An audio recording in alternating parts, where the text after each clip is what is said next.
زیادہ دور میں ایک سٹینڈ لیا تھا اور آپ نے بھی جس طریقے سے اپنے دور میں اپوزیشن کو سپیس دی تھی، ایک لیگیسی قائم کر دی تھی سر ایک شخص عرفان صدیقی صاحب آپ کی ٹینشن بھی چاہوں گا سر، ایک شخص جس کی عمر اس وقت 75 سال ہے سر، اور پچھلے تقریباً کوئی 500-550 دنوں سے سر وہ اس وقت جیل میں بیٹھا ہے، اینڈ طبیعت اس کی بالکل درست نہیں ہے سر۔ میں اللہ کو حاضر ناظر جا کے کہتا ہوں sir, he is not well at all. میں سینیٹر اعجاز چودھری کی بات کر رہا ہوں سر۔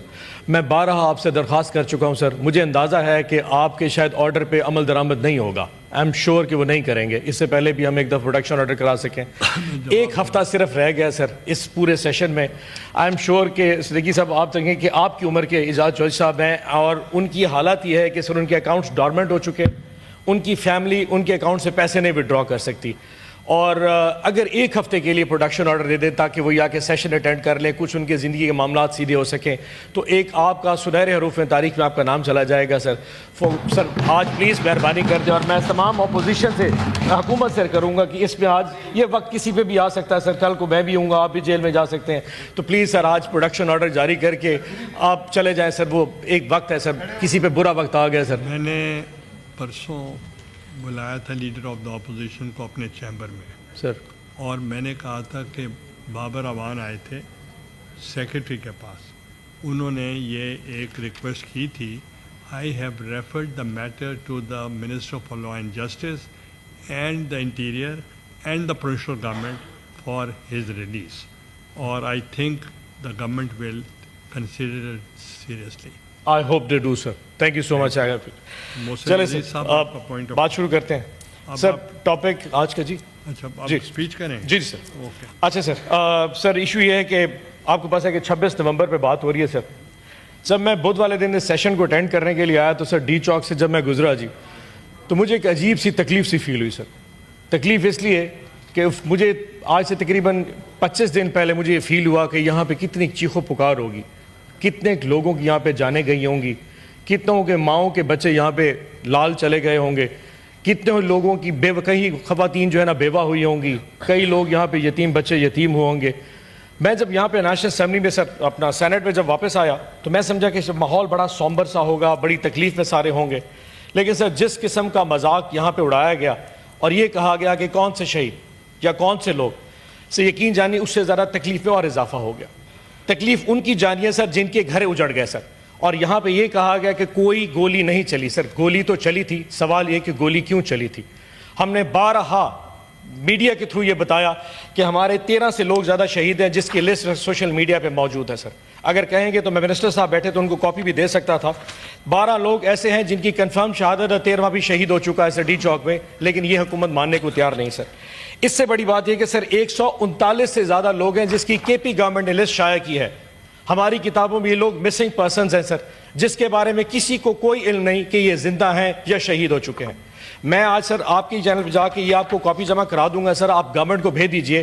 کے پی گورنمنٹ آفیشیلی طور پہ 139 لوگوں کی لسٹ جمع کرا چکی ہے جو ڈی چوک آئے تھے اور اس وقت وہ مسنگ ہیں سر۔ ہماری کتابوں میں یہ لوگ یا شہید ہیں، اور اگر یہ زندہ ہیں تو میری ریکویسٹ ہے گورنمنٹ سے کہ آپ ان کو پیش کر دیجئے، کم از کم ان کے گھر والوں کو پتا ہو کہ وہ لوگ زندہ ہیں سر۔ جس قسم کی تکلیف میں سر اس وقت پاکستان تحریک انصاف گزری سر، اس کا شاید کوئی الفاظ بھی ادا نہیں کر سکتے سر۔ آج یہ حالات ہے کہ ہمارے پاس احتجاج کا حق بھی ہم سے چھین لیا گیا ہے۔ احتجاج کی کل بات کرتے ہیں تو شیری رحمان صاحبہ نے ہمیں فرمایا کہ جی ہم نے بھی بڑے لانگ مارچ کیے سر۔ سر کون سے لانگ مارچ؟ اور کہتی تھی بہت بڑی جستجو کر کے، کاش وہ یہاں پہ موجود بیٹھی ہو جی، بڑی جستجو کی ہے جی۔ کون سی جستجو سر؟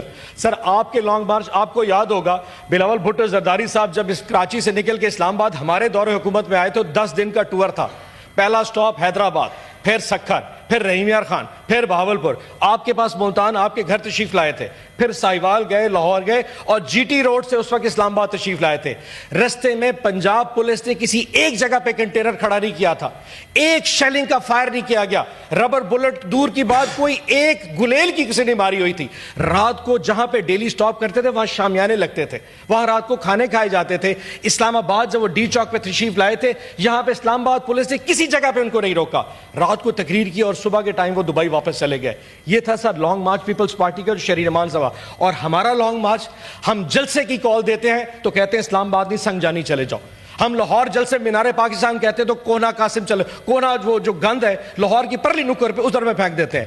احتجاج کے لیے سر ہم حق اسلام آباد آئے تھے، احتجاج ہمارا حق تھا، لیکن ہمارے ساتھ کیا، ہمیں گولی چلا کے ہمیں مارا گیا۔ کیا احتجاج ہمارا حق نہیں ہے سر؟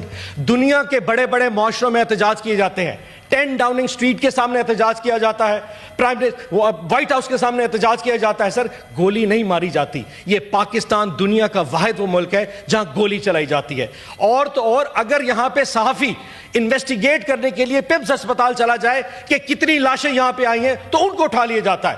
متی اللہ جان ایک صحافی گیا صرف ریکارڈ چیک کرنے کے لیے کہ کتنی لاشیں یہاں پہ لائی گئی تو 246 گرام آئس ڈال دی اس پہ ڈالا گیا کہ اس کے پاس پستول ہے اور اس نے ناکے پہ پولیس کے اوپر فائرنگ کی ہے، جس کی سزائے موت بنتی ہے۔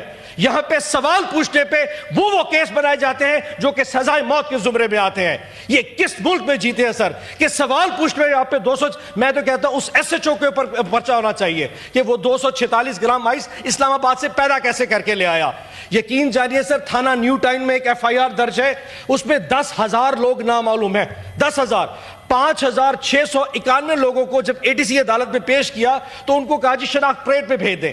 5,500 PTI کے ورکر ایک FIR میں شناخت پریڈ کے لیے عدالت میں پیش ہوئے تو عدالت نے کہا جی ان کو شناخت پریڈ بھیجیں۔ سر شناخت پریڈ 3 مہینے لگے گی ان کو وہاں پہ رہتے ہوئے، 3 مہینے تک نہ وہ کپڑے تبدیل کر سکتے ہیں، نہ اپنی فیملی سے مل سکتے ہیں، نہ وہ کچھ۔ اس سے بڑا ظلم آخر ہو کیا سکتا ہے؟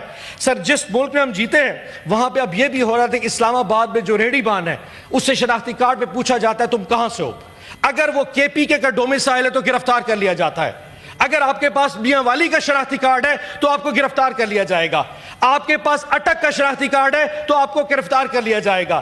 سر ہماری فیڈریشن پہلے بھی کمزور ہو چکی ہے، آج ریشل پروفائلنگ جو اسلام آباد میں ہو رہی ہے خاص طور پہ KPK کے لوگوں کے ساتھ، یہ فیڈریشن کو کمزور کر رہی ہے، لیکن اس حکومت کو کیا پتا فیڈریشن کس چیز کا نام ہے۔ یقین جانیے سر جو کچھ ہمارے ساتھ ہو رہا ہے، میں دعا نہیں کرتا، میں بد دعا نہیں کرتا کہ میرے جو دوست اس سائٹ پہ بیٹھے ان میں کسی کے ساتھ ہو، اللہ نہ کرے آپ لوگوں کے ساتھ ہو۔ پچھلے 1.5 سال میں جس قسم کی بربریت ہمارے لیڈر کے ساتھ، ہماری لیڈر کی فیملیز کے ساتھ، ہماری تمام پولیٹیکل پارٹی کے ساتھ ہوئی ہے، شاید اس کا عشر شیرین کے ساتھ نہیں ہوا، لیکن سر وقت تبدیل ہوگا۔ اللہ اکبر، اشہد ان لا الہ الا اللہ، اشہد ان لا الہ الا اللہ،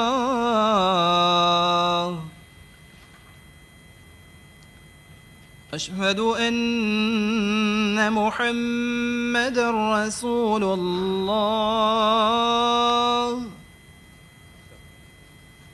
اشہد ان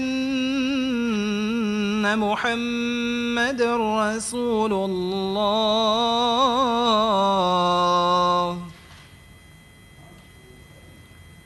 حی علی الصلاة،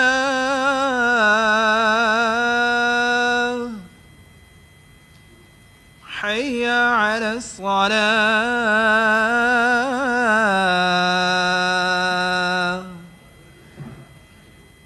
حی علی الفلاح،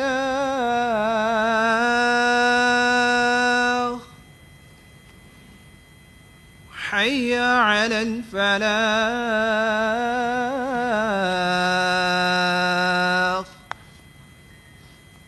اللہ اکبر، اللہ اکبر، لا الہ الا اللہ۔ چیئرمین صاحب میں کس کے ہاتھ پہ اپنا لہو تلاش کروں؟ تمام شہر نے پہنے ہوئے دستانے، اموات ہوئی ہیں۔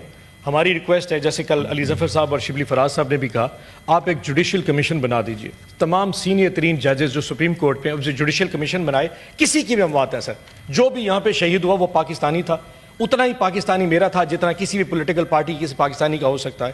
CCTV کیمرہ سے اسلام آباد بھرا ہوا ہے، آپ CCTV کیمراز لے آئیے، اس میں دکھائیے اور پوری قوم کو بتائیے۔ اگر ہم مورد الزام ہوں گے تو ہم معافی بھی مانگیں گے، سزا بھی بھگتیں گے، لیکن اگر کوئی اور مورد الزام ہے تو وہ سزا بھی بھگتے گا اور معافی بھی مانگے گا۔ لیکن ایک ایشو ہے سر، کل جو 2 تقریریں یہاں پہ ہوئی ان میں سے ایک افسوس بڑا ہوا، ہم نے کہتے ہیں کہ جی احتجاج کا بڑا برا وقت لے کے آتے ہیں۔ چیئرمین صاحب جب پچھلی دفعہ ہم نے 4 اکتوبر کا احتجاج ڈی چوک کا کیا تھا، ہمارے وہم و گمان بھی نہیں تھا کہ اس وقت شنگھائی کانفرنس ہو رہی ہے۔ جب ہم اعلان کر بیٹھے تو انہوں نے کہا جی شنگھائی کانفرنس ہونے والی ہے 15 اکتوبر کو۔ 4 اکتوبر کو ہمارا پروٹیسٹ تھا، 14 اکتوبر کو کانفرنس ہونی تھی کہ دیکھیں جی یہ لوگ تو پاکستان کو اس کو ڈیفیم کرنے کے لیے آ گئے۔ ہمیں وہم و گمان بھی نہیں تھا۔ پھر بھی ہم نے اس 4 اکتوبر کا پروٹیسٹ جب ختم ہوا، جب 14 کی ڈیٹ دی تو پولیٹیکل پارٹی نے فیصلہ کیا کہ پاکستان کے وسیع تر مفاد میں ہم اس کو وڈرا کر لیتے۔ ہم نے آ کے 24 نومبر کا اعلان کر دیا۔ ہمیں کیا کسی کے وہم و گمان میں نہیں تھا کہ بیلاروس کا صدر، میں شرط لگا کے کہہ سکتا ہوں کہ گورنمنٹ کے بینچز کو پتہ نہیں کہ بیلاروس دنیا کے نقشے پہ کس جگہ پہ ہوگا۔ بیلاروس کے صدر کا نام کیا جو پاکستان سے ہو کے گیا ہے؟ منسٹروں کو یہ نہیں پتا کہ وہ کون سے ٹی او آر یا ایم او یوز یہاں پہ سائن کر کے گیا، یہ پاکستان سے کس کے فائدہ؟ اچانک جی بیلاروس کا صدر آ رہا تھا، پاکستان کا بہت بڑا نقصان ہو۔ آپ وہ معاہدے دکھا دیں جس میں پاکستان کا، مجھے لگتا یہ ہے کہ جب ہم ایک دفعہ اعلان کر دیتے ہیں کہ فلانے دن احتجاج ہے، یہ پھر کتابیں کھول کے آتے ہیں۔ اس سرائکی کی مثال ہے نا، کو ڈیندا کوئی نہیں تو کو گھندا کوئی نہیں، یعنی کہ ہمارے پاس آنا کوئی نہیں چاہتا اور وہاں ان کو کوئی بلاتا نہیں۔ یہ پھر صدر ڈھونڈ کے کس نے کوئی ریکویسٹ کیے، کوئی آنا تو نہیں چاہ رہا۔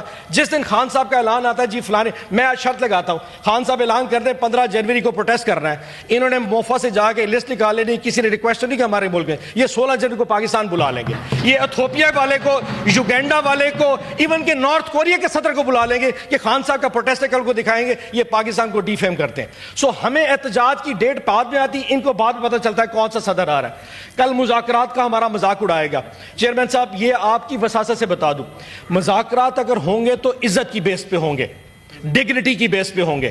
یہ جو لیٹنے والی جو بات بار بار کی ہے، یہ بے عزت نہیں ہو سکتے۔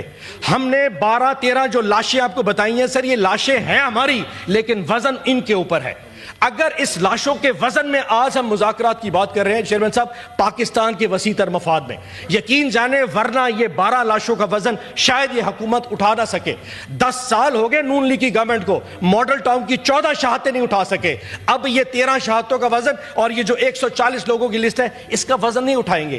اگر آج چیئرمین عمران خان صاحب یہ صرف پاکستان کے وسیع تر مفاد میں کہہ رہے ہیں کہ ہم مذاکرات کرنے کو تیار ہیں، تو اسے پازیٹیو کے طور پہ دیجئے۔ یہ ایک ون ون سچویشن ہے، پاکستان کی عوام کی بہتری کے لیے بات کر رہے ہیں، ہمیں کوئی کمزوری نہیں، اور کسی جگہ پہ یہ ہم نے نہیں کہا کہ آپ مذاکرات کریں اور خان صاحب کو چھوڑیں۔ ہمارا تو مینڈیٹ ہی ڈیفرنٹ ہے کہ آپ ہمارے مینڈیٹ پہ بات کریں، آپ ہمارے پولیٹیکل اسیران کے اوپر بات کریں، آپ ہمارے اوپر جو بربریت اس کی بات کریں، لیکن ہمارا مذاق اڑایا جاتا ہے۔ پہلے کہتے تھے مذاکرات نہیں کرتے، اب کہتے ہیں جی مذاکرات کرتے ہیں کیونکہ کمزور ہو چکے ہیں۔ چیئرمین صاحب یقین جانیے اس وقت آپ کے پاس تو طاقت ہوگی، ان کے پاس تو طاقت کا نشہ ہوگا، ہمارے پاس پاکستان کی عوام کی طاقت ہے، پاکستان کی عوام کی محبت عمران خان کے ساتھ ہے۔ اگر اس مذاکرات کے نتیجے میں، بس کر دو کتنی نماز پڑھنی پتہ ہے، اگر اس مذاکرات کے نتیجے میں چیئرمین صاحب، آخری بات سر چیئرمین صاحب، اس مذاکرات کے نتیجے میں اگر پاکستان کی بہتری ہے، اگر پاکستان کے لوگوں کی بہتری ہے تو تکلیف کس کو ہے؟ اگر نہیں سمجھتے ہم اس قابل نہیں ہیں، ہم پاکستان کی وہ سب سے پاپولر پولیٹیکل پارٹی نہیں ہے، دفع کریں، ہمیں چھوڑ دیں، ہم اپنی کمیٹی یہیں پہ رکھ دیتے ہیں، آپ ہم سے کوئی بات نہ کریں۔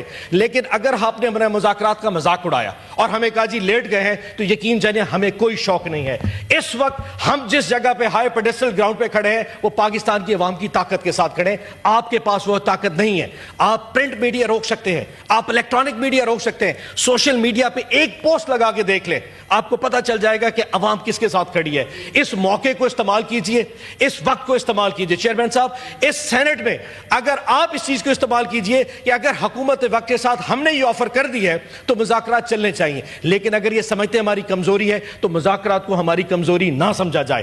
ہم کسی طور پہ اپنی ڈگنیٹی کے اوپر کمپرومائز نہیں کریں گے۔ اور آخر میں چیئرمین صاحب صرف ایک آخری چیز کہ یہ وقت تبدیل ہوتا ہے سر، ہم تھے کل وہاں پہ، آج یہاں پہ آ گئے، کل ہم ادھر ہوں گے، یہ دوست سارے ادھر آئیں گے، لیکن سر جو اداروں کا جو ایک جو اسٹرینتھ ہے وہ یہ ہے کہ ادارے اپنی اس ڈگنیٹی پہ چلنا چاہیے جو ان کی اصل اسٹرینتھ ہوتی ہے۔ آج ہم ایک دوسرے کو اتنا نہ گرا دیں کہ کل ایک دوسرے کو دیکھنے کے قابل نہ رہیں۔ جو کچھ اس وقت پاکستان تحریک انصاف کے ساتھ جو ظلم برپا ہے، یقین جانی اس کے اوپر کتابیں لکھی جا سکتی ہیں۔ میرے چیئرمین نے آج تک یہ نہیں کہا کہ مجھے فلانی فیسلٹی چاہیے یا فلانی فیسلٹی۔ 12 14 دن کسی ایک شخص کو ملنے نہیں آ جاتا. صبح سے لے کے شام تک اس کو کمرے میں بند کر دیا جاتا ہے جس میں ہارڈلی 4 فٹ کی جگہ ہوتی ہے. واش روم جانے کے لیے جو جہاں سے جانا پڑتا ہے آپ اندازہ نہیں لگا سکتے, لیکن مجال ہے اس نے کبھی بھی آ کے اپنے رشتہ داروں کو, اپنے وکیلوں کو یہ کہا میں اس تکلیف میں ہوں. لیکن اس کے باوجود لوگ ایسے مسکراتے ہیں کہ جناب یہ پارٹی جو ہے نا کمپرومائز کر کے مذاکرات اس لیے کرنا چاہ رہی ہے, اس کو باہر نکالنا چاہ رہی ہے. سر ہماری خاموشی ہماری کمزوری نہیں, ہماری اسٹرینتھ ہے. وقت ہمارا بھی آئے گا, 1 سال 2 سال 4 سال 5 سال جب ہم آئیں گے یہ وقت سب پہ آئے گا, لیکن انشاءاللہ ہم گریس کے ساتھ آئیں گے. ہم کسی سے کسی قسم کا بدلہ نہیں لیں گے, کیونکہ یہ پاکستان اتنا ہمارا ہے جتنا آپ سب کا ہے. انشاءاللہ وقت دور نہیں جب میرا وزیر اعظم میرا عمران خان واپس آئے گا اور اس ملک کا وزیر اعظم بنے گا. پاکستان زندہ باد, عمران خان زندہ باد. تھینک یو سو مچ عرفان صاحب, تھینک یو سو مچ.